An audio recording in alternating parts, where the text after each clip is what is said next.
T V کے انتظامیہ کا مشکور ہوں کہ جنہوں نے مجھے اور تحریک منہاج القرآن کے پلیٹ فارم پہ مجھے بولنے کی اور ہدایت ٹی وی کے چینل سے بولنے کی جو ہے وہ اجازت فرمائی. میں آپ کا ممنون ہوں. آپ نے بڑا امپورٹنٹ سوال کیا کہ جدید ٹیکنالوجی کے توسط سے پاکستان کی سیکیورٹی اس وقت کیا کردار ادا کرے گی اور اس کا کیا پلان ہے. بات یہ ہے کاظمی صاحب کہ جو قومیں یا جو گورنمنٹس اپنے فیوچر پلان یا تھنک ٹینک کے ذریعے اپنے ملک کا نظام چلاتی ہیں وہ ہمیشہ آگے چلتی ہیں. میں یہاں سے بات کو کوٹ کروں گا پھر آگے چلوں گا. سانحہ پشاور میں چونکہ کمیونٹی سے تعلق رکھتا ہوں, میری ہندو کمیونٹی, سکھ کمیونٹی, جوئش کمیونٹی کے ساتھ آئے دن میٹنگز ہوتی ہیں, ان سے ملاقاتیں ہوتی ہیں. جہاں جہاں جس شخص نے یہ سانحہ دیکھا اور سنا وہ خون کے آنسو ہوا اور اس نے کہا یہ انسانیت سے بالکل بالا تر ہے, یہ انسانوں میں نہیں آتا, یہ کوئی انسان یہ کر سکتا ہے. بار یہ بہت بڑا عظیم سانحہ ہے. اب آتا ہوں جدید ٹیکنالوجی اور پلان کی طرف. یہ 4 نومبر 2014 کی بات ہے کہ امریکہ نے اپنے آپ کو سیف کرنے کے لیے کینیڈا کے ساتھ بیٹھ کے ایک beyond the border action plan set up کیا. یہ فیوچر کی باتیں ہو رہی ہیں. تو ہم پاکستان میں کچھ پارٹیاں جو ہیں وہ آج سے 4, 5, 6, 10 سال پہلے وہ پاکستان کو بتا رہی ہیں کہ ہمارے اندر طالبان موجود ہیں, ہم نے ان کے اوپر کو کام کرنا ہے. پاکستان کی سیکیورٹی محفوظ ہاتھوں میں نہیں ہے, ہماری قوم, ہمارے مستقبل کے بچے جو ہے وہ محفوظ نہیں ہیں. اس پہ ابھی آ کے گورنمنٹ نے جو پلان سیٹ اپ کیا ہے دیکھتے ہیں کہ وہ ان کا پلان جو ہے وہ کہاں تک درست ہوتا ہے, کہاں تک کام کرتے ہیں. بہرحال پاکستانی عوام ہونے کے ناطے ہماری تو یہ رائے ہوگی کہ پاکستان میں جدید قسم کے ٹیکنالوجی کیمرے وصل کیے جائیں اور اس کے ساتھ نیبرہڈ. ایک کال آئی ہے, ایک منٹ. جی السلام علیکم.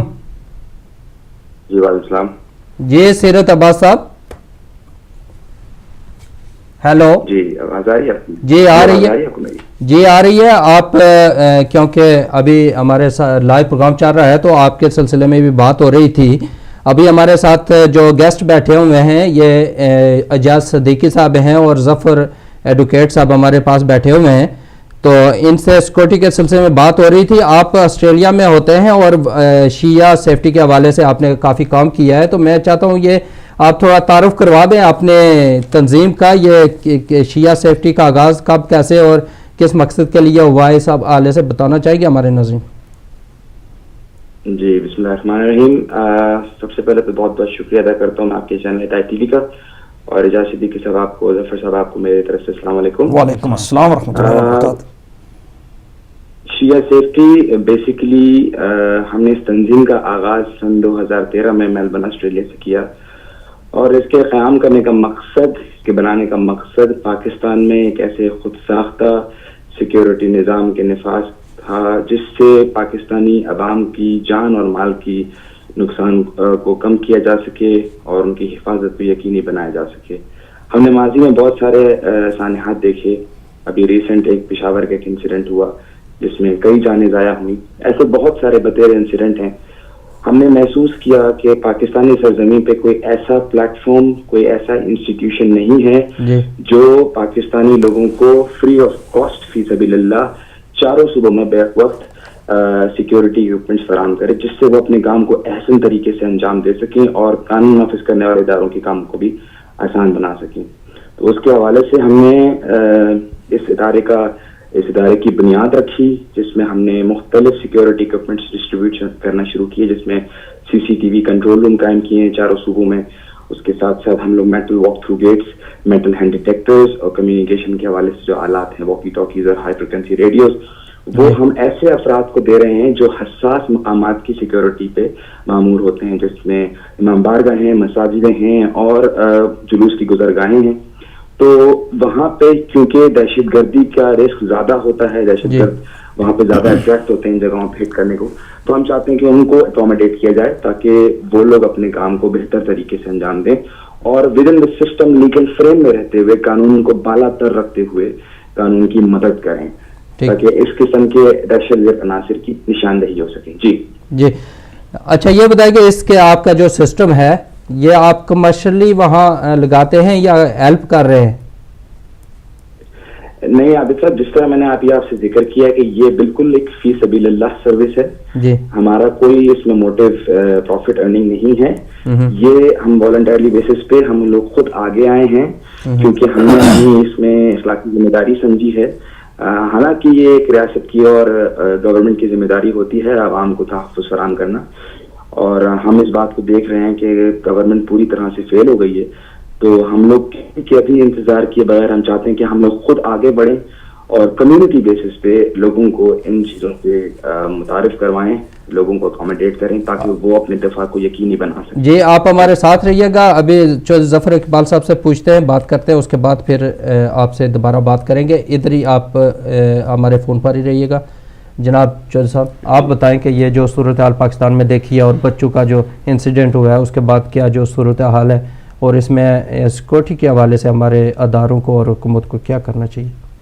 اعوذ باللہ من الشیطان الرجیم، بسم اللہ الرحمن الرحیم. میں سب سے پہلے آپ کا شکریہ ادا کرتا ہوں اور اپنے ادائی ٹی وی والوں کا بھی. اور آج آپ نے جو یہ واقعہ ہوا ہے پاکستان اور پشاور میں خاص کر، یہ تو میرے خیال میں کربلا کے بعد ہی سب سے بڑا واقعہ ہوا ہے اور اس کی جتنی بھی مذمت کیجیے کم ہے. اور اس کا میں کہوں گا کہ پاکستان کی گورنمنٹ کا جو فیلئر ہے، کیونکہ یہ گورنمنٹ پچھلے 10 سال سے جب یہ چل رہی ہے پیپل پارٹی اس کے بعد یہ آئی ہے تو یہ خود لاشیں گرا رہی ہے. یہ سیکیورٹی کیا کری؟ مجھے بڑے دکھ سے یہ کہنا پڑ رہا ہے کہ آپ تقریباً 67 ایئر گزر چکے ہیں. ہم پاکستان کی بچوں کی سیکیورٹی، یہ فوج کے بچے وہاں پڑھ رہے تھے، دوسرے سیولین پڑھ رہے تھے، ان کی سیکیورٹی ایک گارڈ وہاں کھڑے کیے ہوئے ہیں، وہ بھی 10-15 منٹ کے بعد پہنچے ہیں اور وہاں پر وہ قتل و غارت جو بچوں کی جس طرح ہوئی ہے. میں ایک بات دنیا کی اور ماؤں سے کہنا چاہتا ہوں اور باپ سے کہنا چاہتا ہوں کہ آپ دنیا میں سب کے دشمن ہو سکتے ہیں لیکن اپنی اولاد کا کوئی دشمن نہیں ہو سکتا. تو ہم سب کو یہ سوچنا چاہیے کہ ہم اپنے آنے والی نسل کو یہ کن درندوں کے بس چھوڑ جا رہے ہیں اور یہ ملک کو ہم کہاں کس طرح لے کر جا رہے ہیں. پاکستان کی جتنی سیکورٹی ادارے ہیں وہ ساری سیکورٹی گورنمنٹ کے ادارے جو ہیں وہ سیکورٹی گورنمنٹ کی کر رہی ہے، حکومتوں کی کر رہی ہے، وزیر اعظم کی کر رہی ہے، ان کے منسٹروں کی کر رہی ہے. اور وہاں پر جو پولیس ہے وہ ماشاءاللہ وہ اپنا بازار ایک ماڈل ٹاؤن کی طرح گرم کیے ہوئے ہے اور یہ اسکول کے بچوں کے تو کسی کو ہوش ہی نہیں ہے. تو ابھی ہمیں جو ہے نا ابھی بھی اگر آپ نے کان کھڑے نہ کیے اور ہم نے یہ کوئی یعنی کہ اسٹیٹ ایمرجنسی اسٹیپ نہ لیے تو میرے خیال میں آنے والے نسلیں میں کبھی معاف نہیں کریں گی. تو ہمیں چاہیے کہ سب سے پہلے جو ابھی یہ کیمرہ سسٹم کر رہے تھے یہ کئی سال پہلے ہو جانا چاہیے تھا.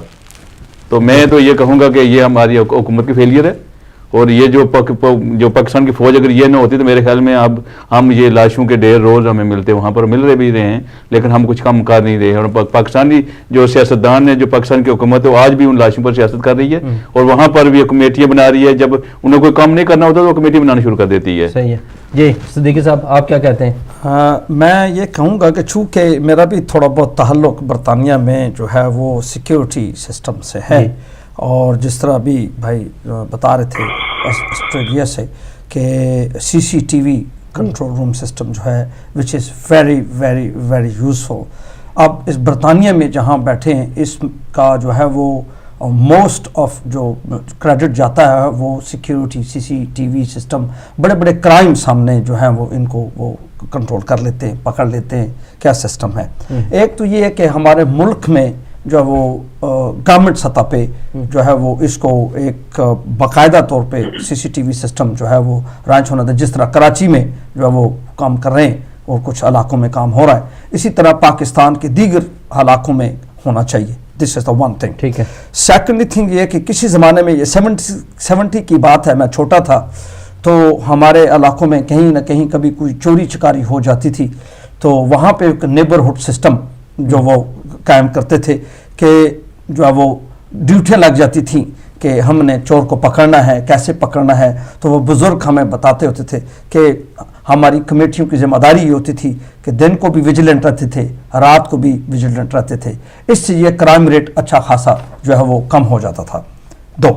تیسرا یہ ہے کہ مجھے یاد ہے میں خود پاکستان میں جب اسٹوڈنٹ لائف میں تھا تو میں رضاکار تھا.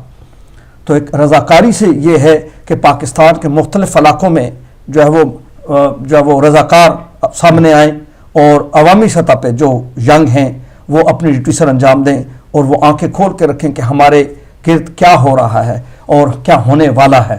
میں جو ہے وہ چونکہ مشنری آدمی، میرا تعلق مشن سے ہے. 2011 میں طارق القادری صاحب نے ٹیررزم پہ ایک فتویٰ جو ہے وہ جاری کیا تھا جو 600 صفحات پر مشتمل تھا اور اس کو برطانیہ کے ہاؤس آف کامن میں پیش کیا گیا، کینیڈا میں پیش کیا گیا، امریکہ میں پیش کیا گیا، اور جبکہ دوسرے ممالک میں اس کی بڑی پذیر آئی ہوئی، لیکن انفارچونیٹلی پاکستان کی حکومت نے اس پہ کوئی کسی قسم کا کوئی ایکشن جو ہے وہ لینے کے لیے کبھی نہیں سوچا، اور نہ ہی کبھی اس کے لیے کوئی. چلیں اس پر بھی پھر بات کریں گے، کیونکہ سیرت عباس صاحب ہمارے پاس لائن پر موجود ہے. جی سیرت عباس صاحب، آپ نے یہ بتائیں کہ ان کی گفتگو سنی ہوگی، آپ سے یہ صرف پوچھنا چاہ رہے ہیں کہ اگر یہ جو انسیڈنٹ ہوا ہے پشاور کا، اگر آپ کا سیکورٹی سسٹم موجود ہوتا تو کیا فائدہ ہو سکتا تھا؟ جی میں عرض کر دوں کہ دیکھیں، سب سے پہلے تو میں آپ کو بتا دوں کہ ابھی میں آج ٹاک شو دیکھ رہا تھا، اس میں یہ بتایا گیا تھا کہ حکومت کو پہلے سے یہ بات اطلاع دی گئی تھی، اس وقت بھی حکومت نے کوئی ایکشن نہیں لیا. تو آئی تھنک جب ریاست ہی اس قسم سے کوئی ایکشن نہ لے تو پھر ایک عام سول سوسائٹی، یہ عام پبلک جو رضاکار جو ہیں جو کام کر رہے ہیں، ان کی میرے خیال سے پھر اپنی ہی کاوشیں ہوتی ہیں جو کرتے ہیں. ہم صرف اسیوم کر سکتے ہیں اس چیز کو کہ میں آپ کو مثال کے طور پہ سمجھا سکتا ہوں کہ اگر ایک سسٹم جہاں پہ جو بھی ٹارگٹ ہے، ٹیررسٹ جو بھی آرگنائزیشن ہے جہاں پہ کوئی پلان کرتی ہے کسی جگہ کو ہٹ کرنے کے لیے، تو ظاہر سی بات ہے، ایک کامن سی بات ہے، ان کا پری پلان پورا ایک ہوتا ہے کام کرنے کا. جس طرح سے انہوں نے ایک بڑے طریقے سے انہوں نے اس طرح سے ان کو ہٹ کیا اسکول کو، یہ کوئی چھوٹا موٹا واقعہ نہیں ہے. صحیح. اگر یہ سسٹم وہاں پہ ہوتا اور مانیٹرنگ ہو رہی ہوتی، اور اگر ایسے کوئی مشتبہ افراد یا ایسی کوئی نقل و حرکت ہو رہی ہوتی پہلے سے جس کا مانیٹرنگ ہو رہی ہوتی سی سی ٹی وی کے اوپر، تو شاید وہ چیز پریونٹ کی جا سکتی تھی. ہم لوگ ہمیشہ بعد کی چیزوں کے بارے میں سوچتے ہیں کہ بعد میں کیور کس طرح کیے جائیں، اور میرے خیال سے پریونٹیبل میجرز کے اوپر زیادہ سوچا جائے تو بہتر ہے. جس طرح سے حکومت نے لواحقین کو 5-5 لاکھ روپے جو بھی اماؤنٹ انہوں نے طے کری، اگر یہی اماؤنٹ وہ سیکیورٹی میں خرچ کرتے تو میرے خیال سے اتنی نوبت نہ آتی. اور یہ جو ہم چیزیں دے رہے ہیں یہ بیسیکلی ایک لیئر ایڈ کر رہے ہیں سیکیورٹی کے اوپر. دیکھیں، ریاست کی ذمہ داری ہوتی ہے، قانون نافذ کرنے والوں کی ذمہ داری ہوتی ہے کہ مجرموں کو پکڑنا، قانون کے کٹہرے میں لا کے کھڑا کرنا، ان کو پروسیکیوٹ کرنا. جو بھی یہ سارا پروسیس ہے یہ ایک حکومتی سطح پہ ہوتا ہے. جو میں سول سوسائٹی کے، ابھی میرے خیال سے ظفر صاحب نے بڑی زبردست بات کری کہ جو سول سوسائٹی ہوتی ہے یہ ہمیشہ پولیس کے ساتھ مل کے چلتی ہے. مہذب معاشروں کا یہی دستور ہوتا ہے کہ جو سول سوسائٹی ہوتی ہے، کمیونٹی ہوتی ہے، اپنی سروسز آفر کرتی ہے، اور یہ صرف نشاندہی کر کے دیتی ہے. باقی کا جو سارا کام ہے وہ لا انفورسمنٹ ایجنسیز کا ہوتا ہے، حکومت کا ہوتا ہے، اور میرے خیال سے بات اب بہت اس سے آگے نکل چکی ہے. جی ظفر صاحب، جس طرح آپ نے ان کی گفتگو سنی، میں ایک بات سے تھوڑی عرض کر دوں کہ ہمارے ملک میں سب سے بڑی کمزوری جو ہے نا امپلیمنٹیشن کی ہے. اب دیکھیں ماڈل ٹرین میں سامنے گولیاں مار رہے ہیں، آج تک پرچہ نہیں ہوا، کوئی پکڑا نہیں گیا. فیصل آباد میں جناب سامنے وہ ایک نماز نام کا آدمی قتل ہوا، وہ قاتل جو ہے وہ 7 پولیس کے ساتھ پھیر رہے ہیں، وہ پکڑا نہیں گیا. تو جب تک یہ لوگ ان لاشوں پر سیاست کرنا چھوڑیں گے نہیں تب تک یہ نا امپلیمنٹیشن نہیں ہوگا. کیمرے تو دکھا دیں گے، پروف موجود ہے، کیمرے کے سامنے روز ٹی وی پہ دکھا رہے ہیں، لیکن کچھ کم نہیں ہو رہا. یہ کرنا ہی نہیں چاہتے. جب تک یہ کرنا نہیں چاہیں گے ہمارے ملک میں کبھی ترقی نہیں ہو سکتی، جب تک ہم امپلیمنٹیشن کی طرف نہیں جائیں گے. یہ قانون کمیٹیاں بنانا، اس میں دیکھیں سول سوسائٹی جتنی پاکستان کی ہے وہ گھر گھر میں موجود ہے، وہاں سے خبریں آ سکتی ہیں، ٹیررسٹ میرے گھر کے ساتھ رہ رہے ہیں، ادھر رہنے یہ خبریں دے سکتی ہے، پولیس کو پہنچا سکتی ہے. لیکن اب یہ جو فوجی عدالتیں بنی رہی ہیں، میرے خیال میں دیکھیں وہ پھانسی کا جو انہوں نے اعلان کر دیا تھا، اور کچھ گورنمنٹ حکومت نے پھر اپلائی کیا جناب، اس کو معطل کروا دیا.